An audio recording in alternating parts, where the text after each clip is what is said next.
Hi guys, welcome or welcome back. My name is Sabine from znumerostar.com. Today's video is called Is Being Obsessive a Problem for You? It's been inspired by some of the emails I keep receiving. Even before booking a session with me or getting a course, I am asked this question: can I still manifest if I obsess over my manifestation? And what can I do if it has become a problem? This video is going to be kind of short because I'm preparing a free guide on the subject, simply because I am an obsessive manifestor myself, and having had to develop strategies to make it happen for me, I know I can help you if you're suffering from obsessing too much. In other words, if you obsessive over your desire is working against you. Let's take an example. Let's say that our friend Mary has been obsessing over John for quite some time. She thinks non-stop about being back with John.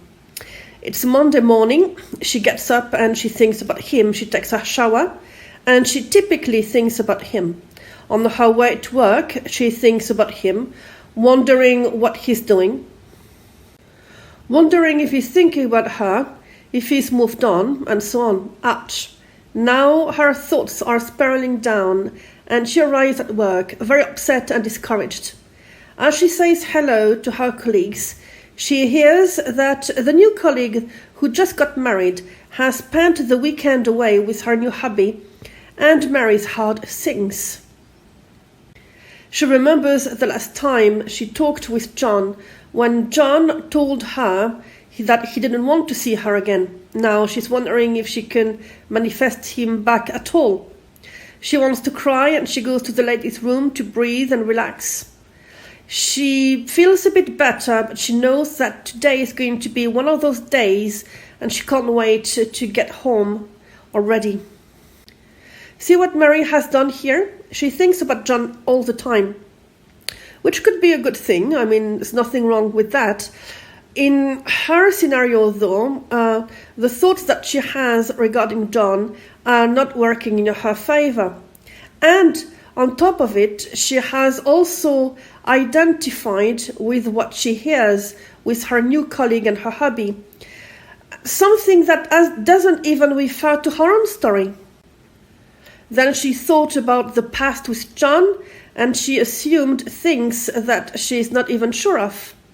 That obsessive Mary needs to fix her obsessive state to manifest John back. Is it possible? Oh yeah, it's absolutely possible. But now let's take another scenario. Now, our dear friend Mary wakes up. She thinks about John. She smiles as she thinks about him.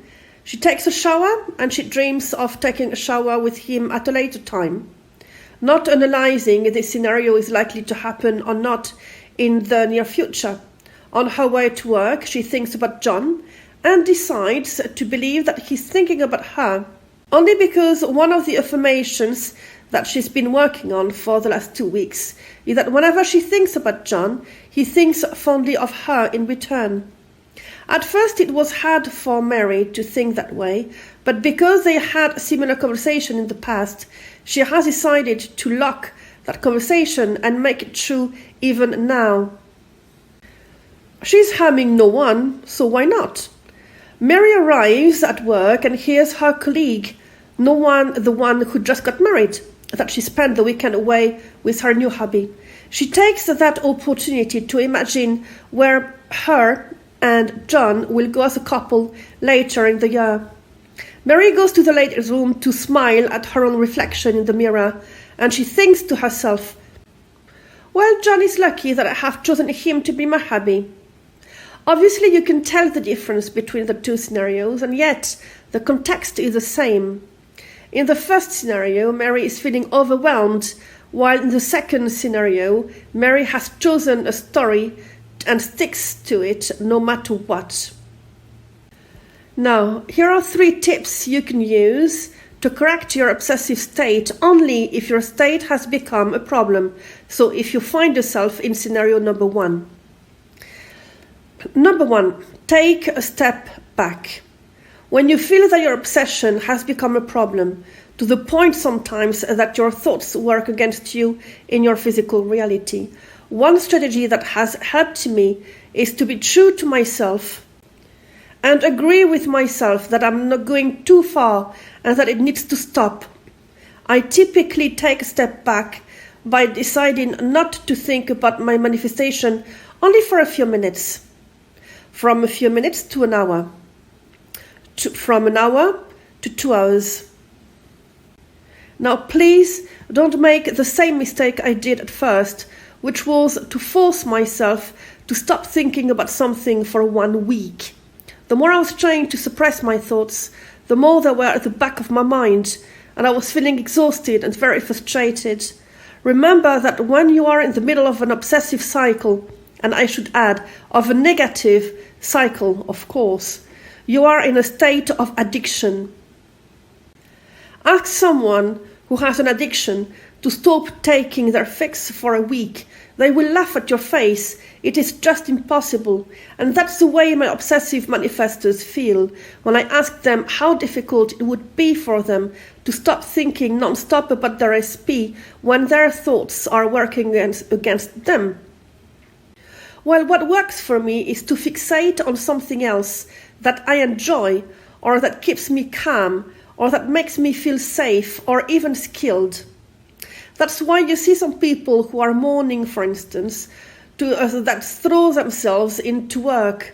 Sometimes that works, but it cannot become your new addiction. You see what I mean? Or one of my manifestors goes to the gym. Well, to be honest, I couldn't have come up with that type of idea because apart from dancing and swimming, I hate working out at the gym. But it works for her, and it's also great for your self-image. Now, another manifestor asked me what I thought about walking. But I have mixed feelings about that because it depends if you tend to think about your manifestation as you walk or if you listen to upbeat tunes. And obviously to the latter, I say yes. Now, a second tip I can give you is to minimize your manifestation to reduce its impact on you. When your manifestation has become the prize, and usually it feels like it's hard to get, this is not good as far as manifesting goes.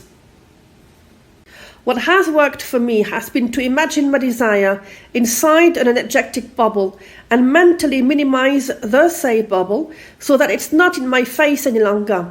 Another way to minimize your manifestation's impact is number 3, which is to list all the goodness in your life. I admit that this works for me even nowadays. I know how to think now and I how to modulate my obsessive state, so that's okay. But I really have a good time listing 3 aspects of my life, namely, what I already have and that I like having, what I have already manifested in conscience, and by wish list, as I know I will manifest my desires on that list, except I don't know when exactly. All I know is that as I don't focus on timing, it will manifest rather quickly. And this is the video for today. I'm currently working on a free guide, as I said at the beginning of this video. So don't hesitate to look at the description box down below, because it will be there whenever it's completed.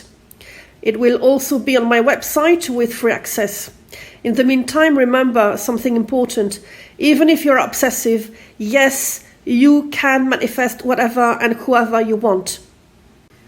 As always, I do believe in you. I know that you can do it. So on that note, happy manifesting.